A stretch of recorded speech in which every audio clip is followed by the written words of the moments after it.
Good afternoon. It's Tuesday, the 2nd of May 2017, just after 1 o'clock. Welcome to UK Column News. I'm your host, Brian Gerrish. With me in the studio, Mike Robinson. And we're delighted to say we're joined by live video Skype link by Mark Anderson from American Free Press and also the Truth Hound blog. Yeah. Where do we start? I think we better start with May Day, which of course produced scenes of violence across the world. So if you just have a little look on YouTube here, there's footage from Germany, from France, from Italy, from the States. And some of this was just outrageous, particularly in France, petrol bombs being used. This policeman seriously burned. And what I'd just like to bring home to our audience, of course, is this is exactly the action which so many governments around the world love, because the moment the demonstrators using violence on the streets, the governments can get extra funding for ever more brutal police, and then they can produce the clampdown, they can move towards the curfews. So this type of violence is wrong. And of course, it only takes a few of George Soros's paid agitators to help create this sort of situation on the streets. So our message is very clear.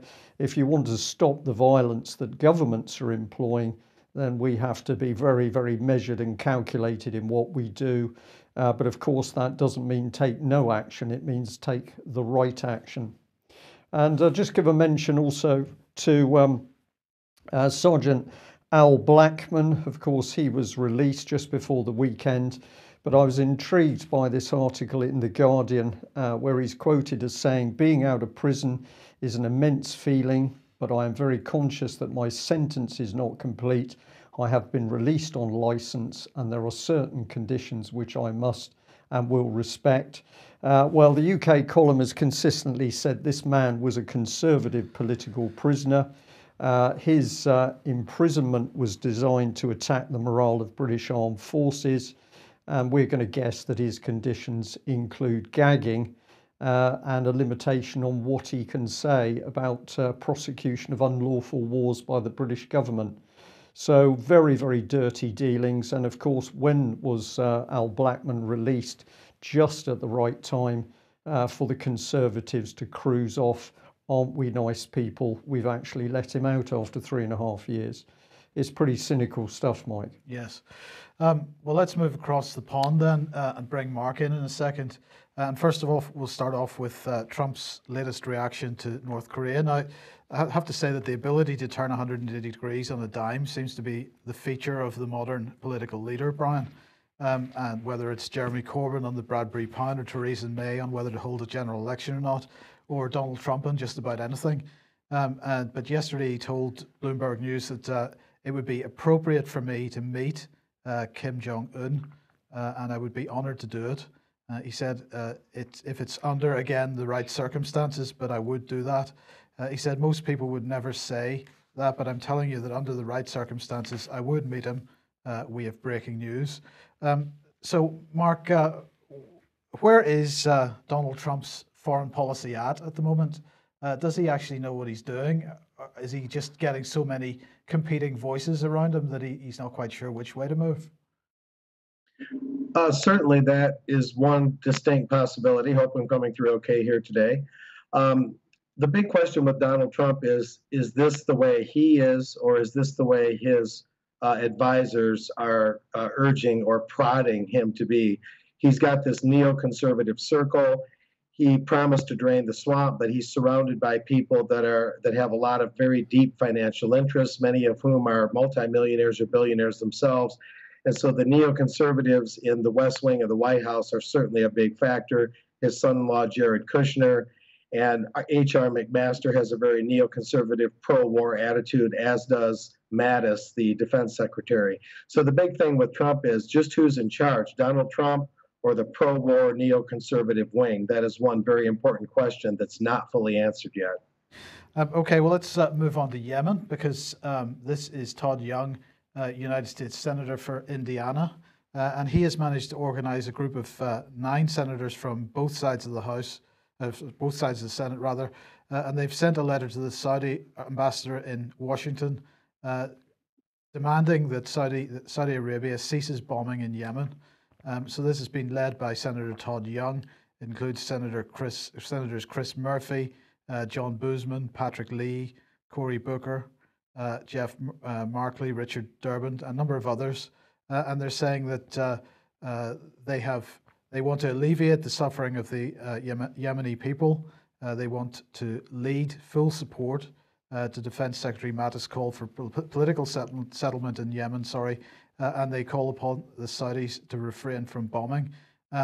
This continues to be completely underreported, the situation in Yemen and the UK. Is Yemen still off the radar in the media in the States? There's certainly not mention of it right now much. The big thing in the States is the debt ceiling, the perennial non-issue that is actually an issue in a sense, but it's never explained properly. We're possessed by that. Donald Trump didn't attend the White House Correspondents' Dinner. That's big in the news. He went and spoke at a rally in Pennsylvania. There's lots of this stuff about North Korea and innumerable issues. Russia's still out there, but no, this Yemeni thing is virtually non-existent at this time. Okay, well now, about 2 weeks ago, I think I had Vanessa Beeley on the program, and we showed this map, amongst other things, and she was discussing the issue of safe zones and the ultimate drive towards the Balkanization of Syria, potentially. She saw this as a danger. Well, the Astana talks continue tomorrow. They are scheduled again for tomorrow, and Russia has released a 4-point plan on how the ceasefire in Syria should proceed, and it seems to be very much along these kinds of lines. Now, on here we're seeing a Russian safe zone, a couple of American safe zones, a Turkish safe zone. There's no US safe zones mentioned in the Russian plan. They're talking about Russia, Turkey, and Iran running these safe zones. And if you want more detail on this, have a look at the Sputnik article. Russia proposes creation of 4 zones of reduction of tension in Syria. So this is what they're calling them. It says Russia proposes creating 4 zones of reductions of tension in Syria in Idlib province, north of the city of Homs, in eastern Ghouta, and south of Syria. And they're saying the war parties in these areas would not be able to use weapons. They're saying that it's necessary to create conditions to drive out ISIS and Jabhat al-Nusra terrorists. They say that they're creating safety lines along all the borders of the de-escalation zones in order to avoid direct fire between the sides of the Syrian conflict.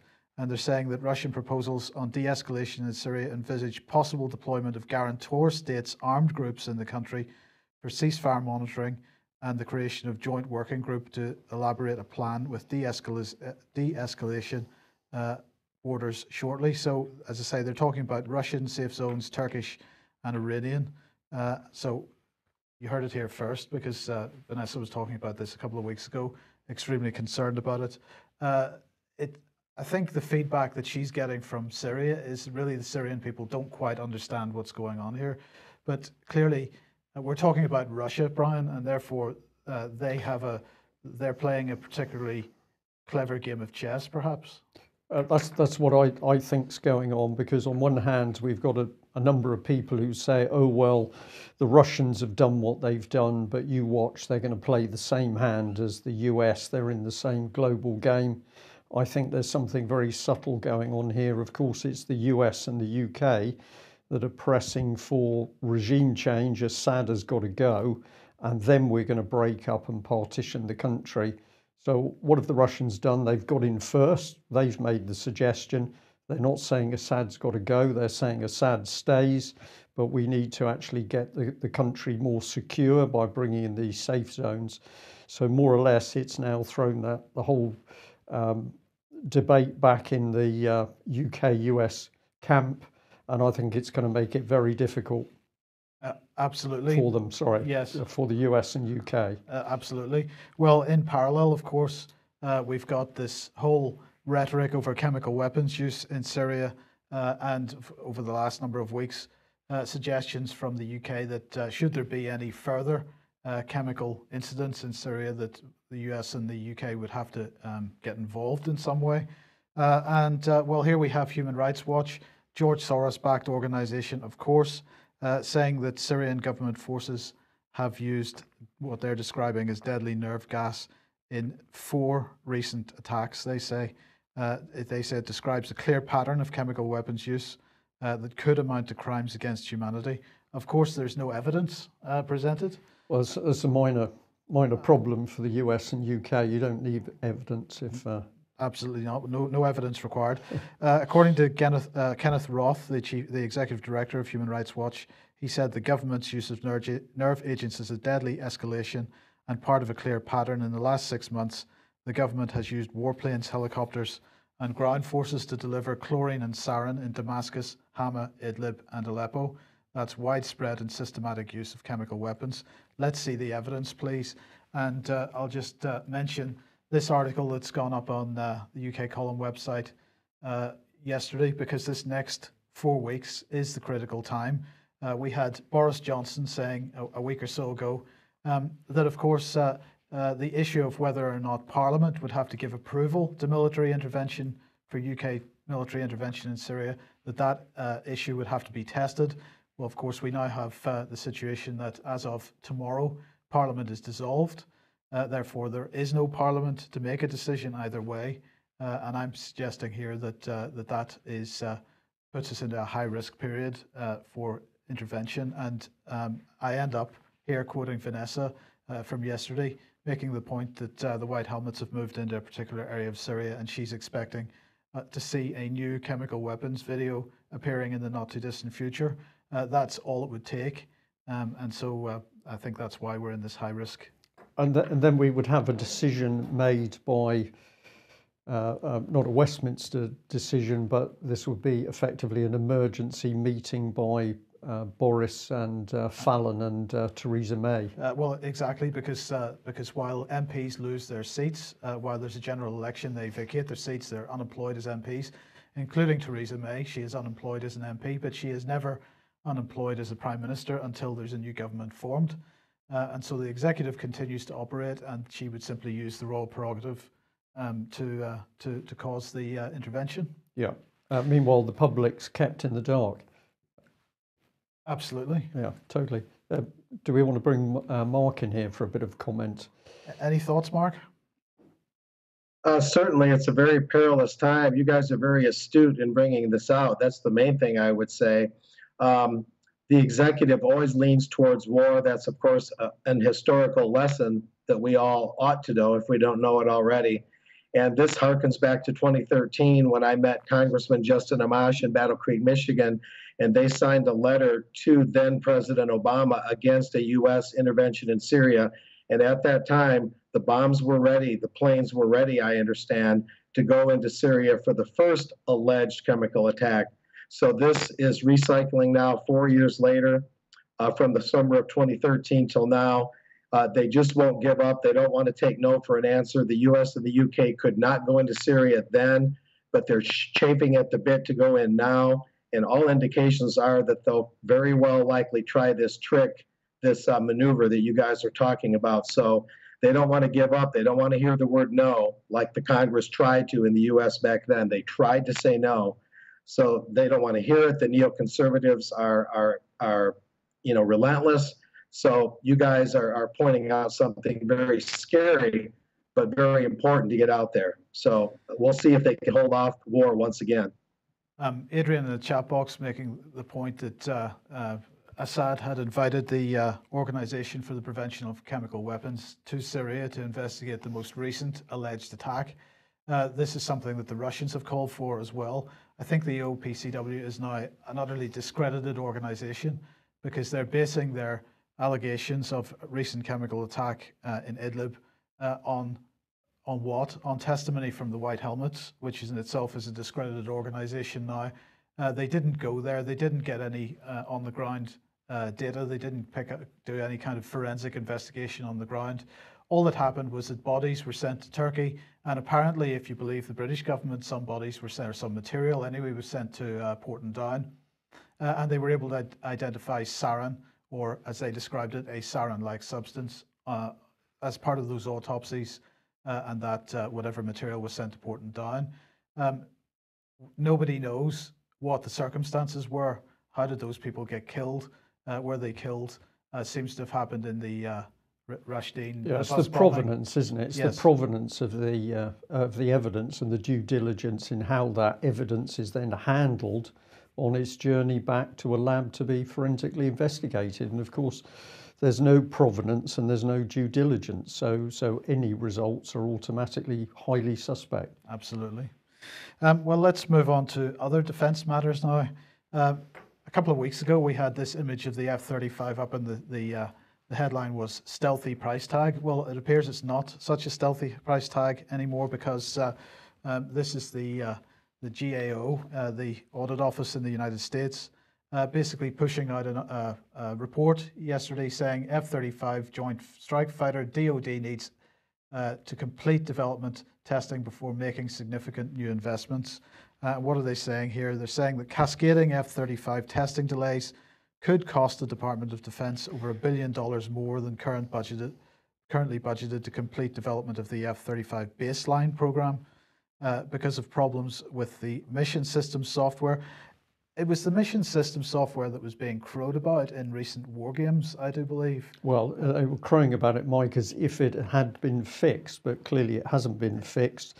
We don't know whether the engine problems, the tendency to burst into flames, has been fixed. We don't know if the corrosion problems have been fixed. And at the end of the day, all of the reports say that this aircraft is not performing as it was supposed to. For us, Mark, of course, the important thing is that the Royal Navy is totally dependent on this aircraft as the onboard aircraft for the new Queen Elizabeth class aircraft carriers. So if this aircraft doesn't perform, we don't have a performing Navy anymore. There are some other implications, but this has been a pretty disastrous program. Well, what they're saying is that if it takes the estimated 12-month delay, that's going to cost another $1.7 billion. Well, of course, that's not a problem, because Trump's been just promised another $15 billion for defence. We might as well bring that up, and then we can perhaps ask Mark. This is the Daily Mail here. Trump's $1 trillion deal. Congress agrees to spend $15 billion more on the military and $1.5 billion on border security, but no wall. We'll just stick with the defence side. We've got to remember that the Federal Reserve creating billions from nothing. So this all starts on fraud in the first place. And then, of course, as many media sources are pointing out, the whole of the American financial system depends on the American aircraft carriers, whatever it is, 10 of them and 12 due in total. And we know that the US aircraft carriers equal foreign policy. So anywhere the carriers go, American democracy goes. But this is the other point, with the American money, defence money, flooding the defence procurement market, we are predicting that we're going to see the demise of British Aerospace, BAE Systems and Rolls-Royce, because at the moment the two British companies have too few orders, so the value is very low, and this American money is going to pose a direct risk. Mark, there's a lot happening here behind the scenes, but it seems Trump is to get, what, a total of 50 billion, I think I read somewhere, for defence. This is just paper money. Well, certainly, yeah. It's interest-bearing money. That, the creation of money by banks is not necessarily itself the problem. It's that it's created in a usurious, interest-bearing, monstrous, ever-growing debt. If the government were to create it directly and not borrow it from the banks and match that with production levels, you could have a much more proper and equitable creation of money that would be a positive, not a negative, a progress and not a debt. And we could talk about that more another time. Money creation, of course, is the main power possessed by private banks that belongs to the people, and that's the main engine of tyranny. Without that, tyranny would largely abate. Tyranny would be much less prevalent. That being said, Coming out of that money creation, of course, is the fact that the private sector, the establishment, works in tandem with the government to create this huge defense establishment because they have to create enemies. Why do governments borrow? The biggest reason they borrow is war. And war creates the largest spending and therefore the largest usury, the interest, and the debts. This is sort of the whole foundation of the establishment that we face. That being said, you mentioned the border wall. The wall is sort of a challenging issue. If you look at the Rio Grande River, which I do on a frequent basis, I go down there in South to build a wall. What side of the river do you build it on? Is one question. I hope I'm coming through okay, but where to put the wall? Do we put it on the Mexican side of the Rio Grande River? Do we put it on the U.S. side? You can't very well put it right down the middle of the river, right in the water. So the wall, has all sorts of logistical issues with it. The real issue is Mexico's southern border with Belize and Guatemala and El Salvador. Mexico's southern border is the real key issue. If the U.S. would work with Mexico to fix that southern border, much of the human trafficking and the exodus out of Central America could be trimmed way back, because most of the people crossing the border in Texas right now are not Mexicans, they're from Central America. So if we want real progress, Trump needs to say to Nieto, the Mexican president, let's fix the Mexican southern border. So that whole issue is really misfocused. It's out of whack. And that's where the real issue lies in Central America at the Mexican border. Mark, a number of issues there, but the key one for me is the fact that we've got this money created from nothing by the central banks. Therefore, they are the people pulling the strings. This is a Russia Today one, but just bring it on screen here. We've got Tomahawk missile strike on Syria was after dinner entertainment and that was a quote by the US Commerce Secretary.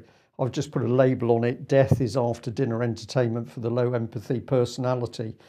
This is very dangerous stuff. If Trump is crowing that he thought it was almost amusing to spend somewhere up to $100 million on that cruise missile strike, which ultimately killed 14 people. And even he admits that, yes, probably a few people who shouldn't have been killed were killed. We seem to be dealing with increasingly obvious low empathy, sociopathic, psychopathic people. Oh, indeed. Certainly the establishment that we live under, it creates over time, over generations, it induces a mentality of complete disregard for human life as more and more wealth accrues to the top. And the large base of the population has to struggle day by day, week by week, month by month, just to live, just to pay the rent, as it were. No doubt about it. And then you have the generational thing, the Rothschilds and the long bloodlines where lots of wealth has been encapsulated for multiple generations. Over time, it creates this royalty mentality in the moneyed elite, in the plutocratic elite, where the rest of humanity is nothing more than cattle to them, people that are supposed to work for them and not better their own lives. And that's the ultimate arrogance that we're up against, is the money-induced plutocratic generational elite and the defense and monetary establishments and the usury that they create. That of course is it's an extremely seductive thing even to new people on the power ladder, and that's what seduces people into supporting the system, because it pays so many spoils, it pays so many perks to be part of the system, and then they close ranks on the rest of us in what you might call regular society. And it's sad to see Trump falling into that trap, because many people at the recent Harrisburg, Pennsylvania rally they want to see something more from Donald. They want somebody who's on their side. They believe he's a populist. I think he does have that impulse in him. But whether Trump is this way himself or he's being seduced into all this, either way, it's disheartening to see him fall into this power trap that we thought that he was not part of, that many Americans believe he is not part of. The real test for Donald Trump is to prove who he really is. And that's going to be really critical over the next few months. Yeah. Okay, thanks, Mark. Let's come on to Bundy. Now, Patrick Henningsen covered this issue, the Bundy situation in Nevada How many years ago was that? When he first did that, that would have been 2014. Right. So So this is yeah, taking 3 quite years. some time to get to trial then? Oh yes, the whole idea of a fair and speedy trial, as understood in U.S. Jurisprudence and the U.S. Constitution, the very idea of a fair and speedy trial. It's a little early here on the West Coast. That is being undermined just by itself, let alone all the other questions. A fair and speedy trial is really kind of off the table now. This is a very glacial thing. It's moving very slowly. And so what's going on with it then? Well, the very latest is that in the first of 3 trials, 4 of the 6 were found not guilty by the 12-member jury, and that was on April 24th, if memory serves. The other 2 were found guilty of some charges. And then there's 2 more trials in the 3-part case here. And those other 2 trials are supposed to be June 26th, and that's the second trial. And then the third trial is supposed to be sometime in the fall. Now, they're going to retry the 4 that were found not guilty. The government is very insistent that the Bundy people, Cliven Bundy, his sons, and their supporters, the government is very insistent that they're a far right-wing menace, a virtual militia that committed some sort of virtual insurrection when they protested Bureau of Land Management property rights at that famous standoff in April of 2014. So the government doesn't want to give up, so they're going to retry those first 4 that were found not guilty. And get this, the retrial date is also June 26th, which is the same date as the second trial when that one's supposed to begin. And that's the high-profile one involving Cliven Bundy and a couple of his sons and the radio journalist Pete Santilli. And Cliven has a total of 4 sons involved in this. And so it's very glacial. The government doesn't want to give up. And one of the latest things is that Ryan Bundy, one of those 4 sons, has filed a lawsuit, and that was just a week ago Monday in U.S. District Court in Nevada. And he's saying, Ryan Bundy, that he's been forced and threatened to undergo oppressive, intrusive, and unlawful body cavity searches. And he's saying that these intrusive body cavity searches are pretty relentless. And he's also claiming that he's been put in solitary confinement much of the time. Now, if you're in prison the whole time, why you would need constant body cavity searches is beyond me. But it seems to be an intimidation, an attempt to break him down mentally and physically and psychologically. And that's the very latest, is Ryan Bundy's suing over these strip searches. So a lot of things are coming up, but the government seems to be trying to shake these guys down, to keep them in jail as long as possible, and to break them physically and mentally and erode their defense, because so far, actually, they're winning. Bit by bit, the government is failing, and the government is very desperate to make things stick, and this is what they're resorting to, even strip searches. Okay, so you're there to cover this. So how much longer are you expecting to be on the West Coast then? I'm not sure. I'm a little bit on holiday and doing some news work right now. I'm covering this part-time. The more direct coverage will come up in latter June or early July. They're probably going to end up bumping the second trial into early July and challenge the idea of a fair and speedy trial even more because of their rather questionable, if not ridiculous, suggestion to have the retrial of the first 4 that were found not guilty by the 12-member jury. So the most difficult thing about this is for the alternative media to be able to cover this at all, because they keep moving the trial dates. And I almost suspect that's on purpose, so only the bought and paid for conventional media, especially the local, the Las Vegas Review-Journal, which is owned by Sheldon Adelson, I might add, the casino mogul who has supported with billions of dollars a lot of conservative politicians and tried to support Ted Cruz against Donald Trump. Adelson being one of the big money men in the U.S. political system. At any rate, he owns the Las Vegas Review-Journal, but the media, the government seems to be trying to stack the deck, so the alternative media is constantly having to reschedule and will have a much harder time covering this. That's not proven, but that's what I suspect. Yeah, okay. Well, I'll just add to that that those techniques being used in prison seem to be operating in UK prisons as well, where people are clearly being harassed, victimised, and assaulted when they should be being protected by the state in prison. The opposite is happening in order to achieve political objectives. And where are we seeing this in particular? Well, we're seeing it around the government, the British government's attempt to cover up child abuse. So we're just bringing this advert for this unique conference happening in Perth tomorrow. Andy Peacher and his team have put this together. This is basically child abuse survivors and supporters coming together to say, well, if the government is not going to investigate, we are going to do it ourselves. So the event is all day from 9:15 to 5 at the Station Hotel, Leonard Street in Perth. If you can get to that, please do. There's live speakers and also some video talks. I've put in one of those. I'm sure it's going to be an excellent and much needed event. So if you can support, please do. Now, this morning on the Radio 4 Today programme, they were discussing Theresa May, Brian, and they were asking the question of, or they were highlighting the issue of Theresa May's public meetings. And, you know, she has expressed recently the desire to get out and meet the electorate. She's really happy to do that. She loves it. And so she's going to be doing lots of it. But in fact, what even the BBC was being forced to acknowledge was that, well, any of the meetings that she seems to be running are for Conservative Party members only. So the Conservative Party members were receiving email invitations to her so-called public meetings, and that other people were not getting a look in. This is because they're very worried, Mike. They are worried because they know that the hostility amongst the wider public is growing, and quite rightly so.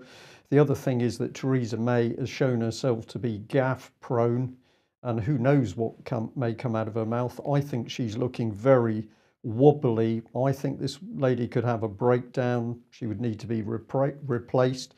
So I think they're treating her with kid gloves, and you wouldn't want a future Prime Minister interacting with the public. That would be terrible. Absolutely. So it came as no surprise then to see this tweeted out earlier on from Steve Smith, who's with Cornwall Live, one of the local media outlets. And the Prime Minister is in Cornwall today, apparently, and he's tweeted out, "Never known a visit like this. Are reporters banned from watching Prime Minister walk around a factory by the Conservatives PR team?" So Theresa May was in Cornwall this morning walking around a factory, but journalists weren't allowed to report on what she was doing. Yeah, that's quite an incredible situation. Well, everywhere, Mike, we're seeing the PR teams control the agenda. We can see it with phoning up any local authority and trying to get some sort of answer from a real person. You only ever deal with the PR team, and in a minute we'll demonstrate the sorts of nonsense you can get from those PR teams, including that from the Independent Police Complaints Commission. So I'm not surprised. Just remember Theresa May's weakness, because of course she's up against the might of the European Union. This headline made me laugh. EU leaders agree on negotiating stance for Brexit talks in record 4 minutes. So we are to believe that there was a discussion which lasted 4 minutes, and these EU people agreed. Well, of course, the reality is that the outcome of that meeting would have been pre-agreed in pre-meeting meetings, which is exactly the way you do things in a dictatorship. Well, I maintain that everything that's happening with Brexit was negotiated at the time of David Cameron's grand tour of Europe. So it was all agreed 2 years ago. Yeah. And what we're seeing now is pure charade. Pure theatre. Okay, Mark, bring you back in at this point, because this has been rumbling on for quite some time, and that's the issue of Glass-Steagall and the breakup of the big banks in the United States. And it was very much a willy won't-y thing. And certainly the momentum seems to be building on the side of he will, to the point that while in the last couple of weeks the Financial Times has been mentioning this from time to time, the other mainstream media really wasn't covering it, but it has now broken into the UK media, with the Independent here saying Donald Trump actively considering breaking up Wall Street's biggest banks, and similar headlines on the BBC and other mainstream media here. So the question is, will he do it? It's looking more and more likely, much to the chagrin of the Wall Street elites.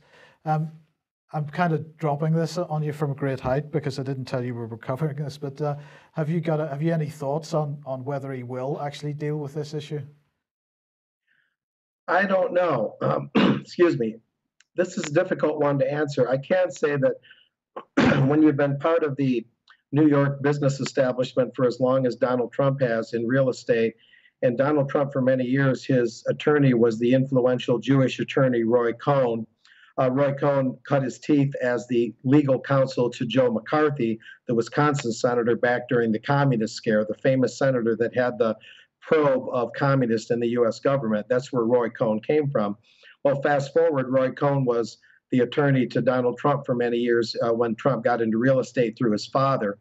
And so, considering all that Trump has needed and wanted and done through the New York financial establishment to get where he is, it would be difficult to believe that Donald would bite the hand of the banks this hard. Of course, when you break up banks, what does that mean? When they broke up Standard Oil back in the early 1900s in the famous Standard Oil trust busting court trial, did they really break up Standard Oil? Well, they converted it into separate entities, Standard Oil of Ohio, Standard Oil of Indiana, but the power of Standard Oil was not abated when they broke it up. So when they talk about breaking up banks, what do they really mean? The banking consortium has power in and of itself. Whether the banks are multiplied a little more or broken down a little more, the power to create money, again, with interest-bearing debt and the way the banks work, that's their real power. So I would question what breaking up the banks even really means. Now, if you have Glass-Steagall and you have a firewall between investing and regular commercial banking, and that's what Glass-Steagall was partially about, that's a useful thing. Well, look, I'm just gonna jump in there, Mark, because what you've just said is an interesting point. It actually goes beyond a firewall, because what is required for Glass-Steagall is the full separation of the corporate institutions, so fully separating investment banking operations from retail banking operations. What we have in this country since 2010 or so is what you describe as a firewall. Here we call it the ring fence. There is some discussion of watering down these proposals in the States and imposing a ring fence instead. The ring fence hasn't worked here.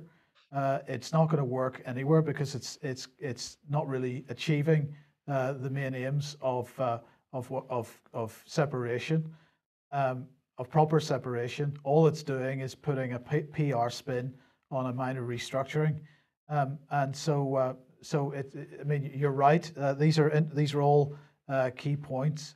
What Trump needs to do, and we're going to explain one reason why he needs to do it, because again, we're seeing bubble after bubble building.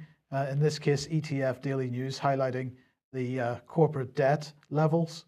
But as I've shown on many occasions, my donut graph of UK debt, government debt, corporate debt, household debt is at record levels in the West as well. We continue to carry an unmanageable debt burden. It can't be repaid, and so unless Trump goes for Glass-Steagall, Mark, I don't see any option out of the mess that they are in, and I'm talking about the financial elites here, other than to create a fairly massive war, which will solve the problem within a very few years. Yeah, the monetary system we have survives on war. Without war, they wouldn't be able to create the necessary amounts of credit and borrowing, and the economic engine wouldn't turn quickly enough and with enough force to keep the economy going. That's the sheer poison of the current system, is it needs large-scale ventures like war, not necessarily limited to war, but like war, just to survive. That's the great crime of the financial system that we would need to break out of via the Bradbury Pound, via similar systems, maybe along the social credit lines, or some sort of distributism. Rather than redistributing the wealth, we need to distribute new debt-free money into the economy to make up for the huge shortfall of purchasing power. And many debts would need to be repudiated. Not all debts are legitimate. Fraud vitiates contracts, and wherever there's fraud, that is part of the Glass-Steagall process is to make an assessment of the validity of the debt. That's a good thing. Yeah, if it's more than a firewall and a true separation, that would be a very welcome thing. The thing to do, the thing with Donald Trump is his financial interests run so deep in the New York establishment. Can he really bite the hand that's fed him and helped him along? Roy Cohn, that attorney I mentioned, is one of the more, he's the late Roy Cohn now. He died, but he was extremely influential in the earlier New York establishment and helped Donald Trump get where he is, helped him build these Trump towers all over the place, directly or indirectly. Will Glass-Steagall be fully reinvigorated in the U.S.? Many bankers are known to keep on their wall these plaques that say, "I helped defeat Glass-Steagall." And Glass-Steagall came out of the U.S. Great Depression years, as you guys know. It was one of the last surviving measures against the trusts, against the money power. And so hopefully something with some teeth and some real meaning can be reinstalled in the US and in the UK systems to create that checks and balance, because real checks and balances are so woefully lacking right now, especially financially. And so we'll see what happens. Of course, ultimately, we need real monetary reform and a whole revamping of the financial system, which is so corrosive now and keeping us all in the basement in terms of purchasing power versus all the debts and huge price structures that are out there. Yeah. So, it's a multifaceted thing, and that would be a good first step. Okay. All right, excellent. Well, let's follow on from that. From that particular thing, and say it is, of course, only the UK column and the British Constitution Group that are pushing for a key solution to this problem in UK, and that's restoration of the Bradbury pound. So this is essentially currency issued as credit on the wealth of the nation. If you've never read anything about this before, get onto the UK column website. You might start with this one, which is Bankers, Bradbury, Carnage and Slaughter on the Western Front. But there is a solution to the international banking cartel issuing money, which they've created from nothing. And the Bradbury pound is real. It was used. It's still regarded as currency by the Treasury, we understand. And restoration of this would start to take the lid off the banking cartel. Now, we've been encouraging people to do things, not just watch and listen. This was sent in to us. We think it's really excellent. Somebody's created a front page for the Daily Express, and they're asking questions about the Bradbury pound and the early day motion. This, of course, was the motion supported by Labour leader Jeremy Corbyn, Shadow Chancellor John McDonnell, plus MPs Austin Mitchell, Kelvin Hopkins and Paul Flynn. So they signed an early day motion to say, yes, we think the Bradbury's a good idea, but surprise, surprise, Mike, they don't want to talk about it anymore. And why do we think that is? Because they've now been spoken to, because of course restoration of the Bradbury would be the start of bringing down the international banking cartel. But my main point here is that somebody has acted on the Bradbury pound information. They're now challenging people about it, and that's exactly what we need to do under the phrase that we used at the Nottingham event, action conquers fear. So here are the emails of those gentlemen. One of them doesn't appear to have Twitter addresses. One of them doesn't appear to have a Twitter account. So that's Kelvin Hopkins. I'll put up his personal website. But we're saying to people, challenge these MPs. They signed the early day motion. Now they're backing out. Duplicity. And if we look at the little logo there for Jeremy Corbyn, the cynicism of this is unbelievable. He says, for the many, not the few. Well, actually, what he means is for the bankers over the money. So please challenge this man and his colleagues.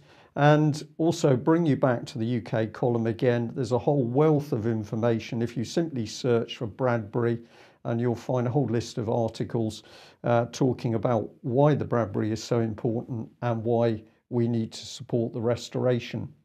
And one of the reasons we need to get into this, well, here it is. David Cameron has got so much money he can spend £25,000 on a garden shed to write in. I'm not sure he can actually write, Mike, but many people got on this and said this is outrageous, that we've got people in poverty as a result of his so-called austerity measures. No austerity for Cameron, and he's building Well, he didn't build it, of course. Somebody's built him this wonderful shed. So we're saying get on to Mr. Cameron and challenge him. And I'm going to bring in Tony Blair as well, because, of course, we've reported that he's coming back into politics. He says he's a bit worried that people might drop "What's it" on his head. Well, I think something a lot more important needs to happen. We need to see people challenging this man over social media. If enough people do it, of course, his political reputation will be utterly untenable. So we need people to act, particularly in this very important time of the election. Let us bring these candidates to account with the key questions.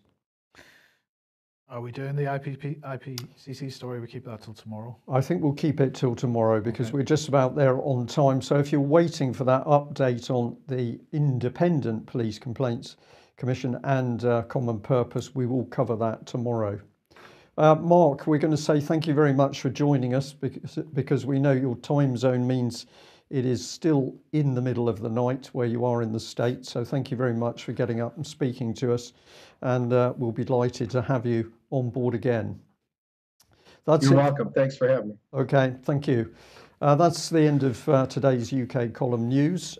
If you're not a supporter or subscriber to UK Column, please get on the website and sign up. We need your financial support to do what we do, and we can't do it without you. That's it and all about it. Thanks very much for joining us. We will be back at the same time tomorrow. Bye-bye.